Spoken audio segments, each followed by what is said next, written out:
ವಿದ್ಯಾರ್ಥಿಗಳಿಗೆ ಪೋಷಕರಿಗೆ ಎಜು ಆಲ್ರೌಂಡರ್ ಚಾನಲ್ಗೆ ಸ್ವಾಗತ. ನೀವು ಈ ಒಂದು ಕೌನ್ಸಿಲಿಂಗಲ್ಲಿ ಭಾಗವಹಿಸುವಾಗ ಒನ್ ಟೈಮ್ ಆಪ್ಷನ್ ಎಂಟ್ರಿ ಅನ್ನೋದನ್ನು ಕೇಳ್ತೀರಿ. ಇದು ಒನ್ ಟೈಮ್ ಆಪ್ಷನ್ ಎಂಟ್ರಿ ಅಂದರೆ ಏನು? ಇದು ತುಂಬ ಮುಖ್ಯವಾಗಿರ್ತದೆ. ಈ ಒಂದು ವಿಚಾರವಾಗಿ ನೀವು ಸರಿಯಾಗಿ ತಿಳಿದುಕೊಳ್ಬೇಕು. ಕೆಲವೊಮ್ಮೆ ಬಹಳಷ್ಟು ನೀಟ್ ವಿದ್ಯಾರ್ಥಿಗಳಲ್ಲಿ ಏನಾಗುತ್ತೆ ಅಂತಂದರೆ, ನಮ್ಮ ಒಂದು KA ನೀಟ್ ವಿದ್ಯಾರ್ಥಿಗಳು ಏನು ಕರ್ನಾಟಕ ಕೋಟಾದಲ್ಲಿ ಭಾಗವಹಿಸುವ ವಿದ್ಯಾರ್ಥಿಗಳು ಒಂದು ಗೌರ್ಮೆಂಟ್ ಕಾಲೇಜು ಹಾಕುವಾಗ ಎಲ್ಲ ಕಾಲೇಜುಗಳನ್ನು ಹಾಕೋದು ತುಂಬ ಒಳ್ಳೆಯದು.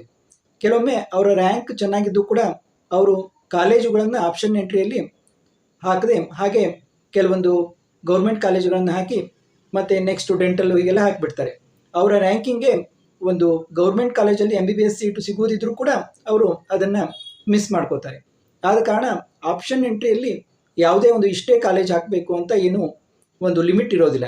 ಆದ ಕಾರಣ ಎಲ್ಲ ಕಾಲೇಜುಗಳನ್ನು, ಈಗ ನೀವೇನು ಗೌರ್ಮೆಂಟ್ ಕಾಲೇಜಿನಲ್ಲಿ ಮಾತ್ರ ನಾನು ಹೋಗಬೇಕು ಅನ್ನುವಾಗ ಎಲ್ಲ ಗೌರ್ಮೆಂಟ್ ಕಾಲೇಜುಗಳನ್ನು ಹಾಕಬೇಕಾಗ್ತದೆ.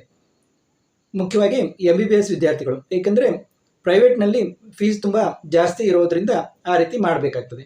ಇನ್ನು ಇಂಜಿನಿಯರಿಂಗ್ ವಿದ್ಯಾರ್ಥಿಗಳಾಯಿತು, ನೀವು ಯಾವುದೇ ಒಂದು BAMS ಆಯಿತು, BDS ಆಯಿತು, ನಿಮಗೆ ಯಾವ ಕಾಲೇಜ್ ಬೇಕು, ಪ್ಯೂರ್ ನೀವು ಗೌರ್ಮೆಂಟ್ ಕಾಲೇಜಿಗೆ ಮಾತ್ರ ಹೋಗ್ತೀರಿ ಅಂತಂದರೆ ಎಲ್ಲ ಗೌರ್ಮೆಂಟ್ ಕಾಲೇಜುಗಳ ಒಂದು ಆಪ್ಷನ್ ಎಂಟ್ರಿಯನ್ನು ಮೊದಲೇ ನೀವು ಏನು ಮಾರ್ಕ್ ರೌಂಡ್ ಅಲಾಟ್ಮೆಂಟ್ ಆದಮೇಲೆ ಏನು ಇದನ್ನು ಕೊಡ್ತಾರೆ ಆವಾಗ ಫುಲ್ ಲಿಸ್ಟನ್ನು ನೀವು ಹಾಕಬೇಕು. ಏಕೆಂದರೆ ಆಮೇಲೆ ನಂತರ ನಿಮಗೆ ಆ್ಯಡ್ ಮಾಡಲಿಕ್ಕೆ ಅವಕಾಶವನ್ನು ಕೊಡೋದಿಲ್ಲ. ಇದನ್ನೇ ಒನ್ ಟೈಮ್ ಆಪ್ಷನ್ ಎಂಟ್ರಿ ಅಂತ ನಾವು ಹೇಳ್ತೀವಿ. ಯಾವುದೇ ಕೇವಲ ಡಿಲೀಟ್ ಮಾಡಲಿಕ್ಕೆ ಅವಕಾಶ ಇರುತ್ತೆ ಹೊರತು ಆ್ಯಡ್ ಮಾಡಲಿಕ್ಕೆ ಕಾಲೇಜುಗಳನ್ನು ಕೋರ್ಸ್ಗಳನ್ನು ಆ್ಯಡ್ ಮಾಡಲಿಕ್ಕೆ ಯಾವುದೇ ಅವಕಾಶ ಇರೋದಿಲ್ಲ. ಆದ ಕಾರಣ ಈ ಒನ್ ಟೈಮ್ ಆಪ್ಷನ್ ಎಂಟ್ರಿ ಅನ್ನೋದ್ರ ಬಗ್ಗೆ ಸರಿಯಾಗಿ ತಿಳಿದುಕೊಂಡು ನೀವು ಸರಿಯಾಗಿ ಆಪ್ಷನ್ ಎಂಟ್ರಿಯನ್ನು ಮಾಡಬೇಕಾಗ್ತದೆ. ಹೇಗೆ ಅನ್ನೋದು ಇಲ್ಲಿ ಕೂಡ ತಿಳಿಸಿದ್ದಾರೆ ನೋಡಿ.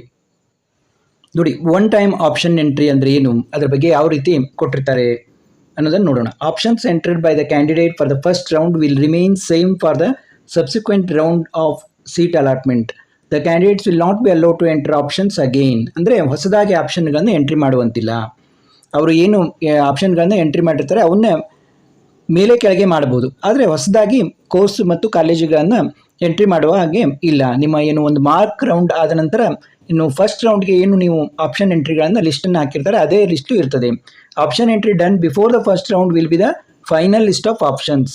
The priority of options enter by the candidate will be shown on the option entry module by obtaining the candidate credentials in the subsequent round. Candidate may delete or alter order of higher options. ನೋಡಿ, ಏನು ತಮಗೆ ಇರ್ತಾವಲ್ಲ options, higher options ಅಷ್ಟೇ ಉಳಿದಿರ್ತವೆ, ತೆಳಗಿನ ಆಪ್ಷನ್ಗಳು delete ಆಗಿ ಹೋಗಿರ್ತವೆ, ಅವುಗಳನ್ನು ಮೇಲೆ ಕೆಳಗೆ ಮಾತ್ರ ಮಾಡ್ಕೋಬಹುದಾಗಿರ್ತದೆ. The candidate will be allowed to add new options for any colleges and course that is added to the seat matrix after the first round. ಆದರೆ ಒಂದೇ ಏನು ಇರ್ತದಂದರೆ, ಈಗ ಯಾವುದಾದ್ರೂ ಒಂದು ಹೊಸ ಕಾಲೇಜು, ಒಂದು ಇಂಜಿನಿಯರಿಂಗ್ ಆಯಿತು, ಮೆಡಿಕಲ್ ಆಯಿತು, ಡೆಂಟಲ್ ಆಯಿತು, ಯಾವುದೋ ಒಂದು ಇಷ್ಟು ದಿನ ಇರಲಿಲ್ಲ ಅದು ಸೀಟ್ ಮ್ಯಾಟ್ರಿಕ್ಸ್ನಲ್ಲಿ ಆ ಕಾಲೇಜು, ಅದು ಆ್ಯಡ್ ಆಗಿಬಿಡ್ತು ಅಂತ ತಿಳ್ಕೊಳ್ಳಿ.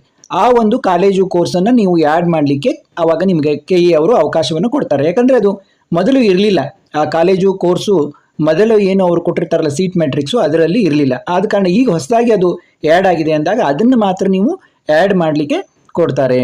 ಅದನ್ನು ಕನ್ನಡದಲ್ಲಿ ಕೂಡ ಇಲ್ಲಿ ನೋಡ್ಬೋದು ನೀವು. ನೋಡಿ, ಒಂದು ಬಾರಿ ಮಾತ್ರ ಇಚ್ಛೆ ಆಯ್ಕೆಯನ್ನು ದಾಖಲಿಸುವ ಬಗ್ಗೆ ಮುಖ್ಯ ಸೂಚನೆ. ಅಭ್ಯರ್ಥಿಗಳು ಮೊದಲನೇ ಸುತ್ತಿನ ಸೀಟು ಹಂಚಿಕೆಗೆ ಆದ್ಯತಾ ಕ್ರಮದಲ್ಲಿ ದಾಖಲಿಸುವ ಇಚ್ಛೆ ಅಥವಾ ಆಯ್ಕೆಗಳು ಮುಂದಿನ ಎಲ್ಲ ಸುತ್ತುಗಳ ಸೀಟು ಹಂಚಿಕೆಗೆ ಅದೇ ಇಚ್ಛೆ ಆಯ್ಕೆಗಳು ಪರಿಗಣಿಸಲ್ಪಡುತ್ತವೆ. ಹೊಸದಾಗಿ ಇಚ್ಛೆ ಆಯ್ಕೆಗಳನ್ನು ದಾಖಲಿಸಲು ಅಭ್ಯರ್ಥಿಗಳಿಗೆ ಅವಕಾಶವಿರುವುದಿಲ್ಲ. ಅಭ್ಯರ್ಥಿಗಳು ಆದ್ಯತಾ ಕ್ರಮದಲ್ಲಿ ದಾಖಲಿಸಿರುವ ಇಚ್ಛೆ ಆಯ್ಕೆಗಳನ್ನು ಆಪ್ಷನ್ ಎಂಟ್ರಿ ಮಾಡ್ಯೂಲ್ನಲ್ಲಿ ತೋರಿಸಲಾಗುವುದು. ಅಭ್ಯರ್ಥಿಗಳು ದಾಖಲಿಸಿದ ಇಚ್ಛೆ ಆಯ್ಕೆಗಳನ್ನು ತೆಗೆದುಹಾಕಲು ಅಥವಾ ಕ್ರಮಾಂಕಗಳನ್ನು ಬದಲಾಯಿಸುವ ಆಯಾ ಸುತ್ತಿನ ಸೀಟು ಹಂಚಿಕೆಯ ನಂತರ ಆಪ್ಟ್ ಮಾಡುವ ಚಾಯ್ಸ್ ಮೇಲೆ ಅವಲಂಬಿತವಾಗಿರುತ್ತವೆ. ಆದ ಕಾರಣ ಈ ಏನು ಮಾರ್ಕ್ ರೌಂಡ್ ಆದಮೇಲೆ ಮಾರ್ಕ್ ರಿಸಲ್ಟ್ ಬಂದ ನಂತರ ಏನು ಮೊದಲ ರೌಂಡ್ಗೆ ಆಪ್ಷನ್ ಎಂಟ್ರಿಯನ್ನು ಮಾಡ್ತಿರಲ್ಲ ಅದು ತುಂಬ ಮುಖ್ಯವಾಗಿರ್ತದೆ. ಹಾಗೆ ನಿಮಗೆ ಯಾವ್ಯಾವ ಕಾಲೇಜು ಬೇಕು ಪ್ರಯಾರಿಟಿ ವೈಸ್ ನೀವು ಒಂದು ರಫ್ ವರ್ಕ್ ಮಾಡಿಕೊಂಡು ಬರೆದಿಟ್ಕೊಂಡು ಅದರ ಪ್ರಕಾರ ನೀವು ತುಂಬ ವಿಚಾರ ಮಾಡಿ ನಿಮ್ಮ ಪೇರೆಂಟ್ಸ್ ಜೊತೆ ಡಿಸ್ಕಸ್ ಮಾಡಿ ನೀವು ಆಪ್ಷನ್ ಎಂಟ್ರಿಯನ್ನು ಮಾಡಬೇಕಾಗ್ತದೆ. ಏಕೆಂದರೆ ನಂತರದಲ್ಲಿ ಆಪ್ಷನ್ ಎಂಟ್ರಿಯಲ್ಲಿ ಕಾಲೇಜುಗಳನ್ನು ಕೋರ್ಸ್ಗಳನ್ನು ಎಂಟ್ರಿ ಮಾಡಲಿಕ್ಕೆ ಅವಕಾಶ ಇರೋದಿಲ್ಲ. ಇದನ್ನು ನೀವು ಸರಿಯಾಗಿ ತಿಳಿದುಕೊಳ್ಬೇಕು. ಮತ್ತೆ ಮುಂದಿನ ವಿಡಿಯೋದೊಂದಿಗೆ ಭೇಟಿಯಾಗೋಣ.